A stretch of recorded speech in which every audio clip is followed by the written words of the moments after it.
Part 1, Chapter 1, My Early Home. The first place that I can well remember was a large pleasant meadow with a pond of clear water in it. Some shady trees leaned over it, and rushes and water lilies grew at the deep end.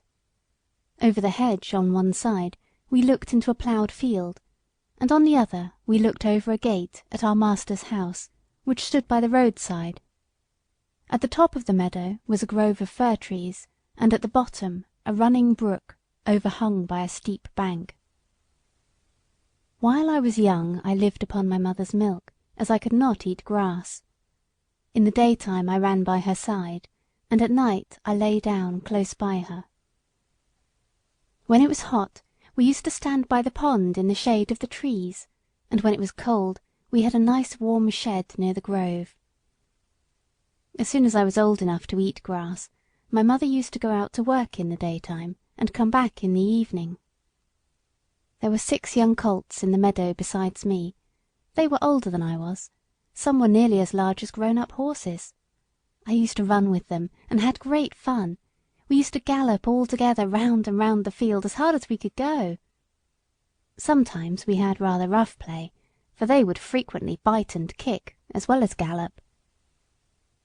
One day, when there was a good deal of kicking, my mother whinnied to me to come to her, and then she said, "I wish you to pay attention to what I am going to say to you.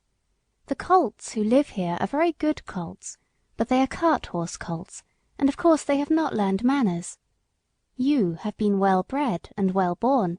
Your father has a great name in these parts, and your grandfather won the cup 2 years at the Newmarket races. Your grandmother had the sweetest temper of any horse I ever knew, and I think you have never seen me kick or bite. I hope you will grow up gentle and good, and never learn bad ways.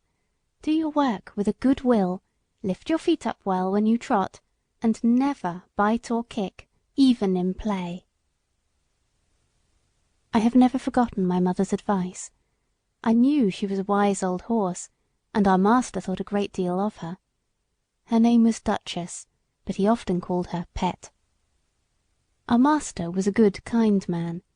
He gave us good food, good lodging, and kind words. He spoke as kindly to us as he did to his little children. We were all fond of him, and my mother loved him very much. When she saw him at the gate, she would neigh with joy, and trot up to him. He would pat and stroke her, and say, "Well, old Pet, and how is your little darky?" I was a dull black, so he called me Darky. Then he would give me a piece of bread, which was very good, and sometimes he bought a carrot for my mother. All the horses would come to him, but I think we were his favourites. My mother always took him to town on a market day in a light gig. There was a ploughboy, Dick, who sometimes came into our field to pluck blackberries from the hedge. When he had eaten all he wanted, he would have what he called fun with the colts, throwing stones and sticks at them to make them gallop. We did not much mind him, for we could gallop off, but sometimes a stone would hit and hurt us. One day he was at this game, and did not know that the master was in the next field, but he was there, watching what was going on.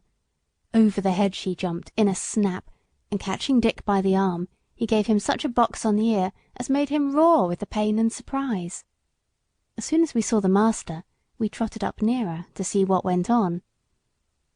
"Bad boy," he said, "bad boy to chase the colts. This is not the first time, nor the second, but it shall be the last. There, take your money and go home. I shall not want you on my farm again." So we never saw Dick any more.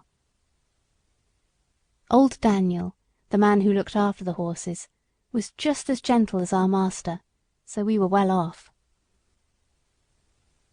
End of chapter 1.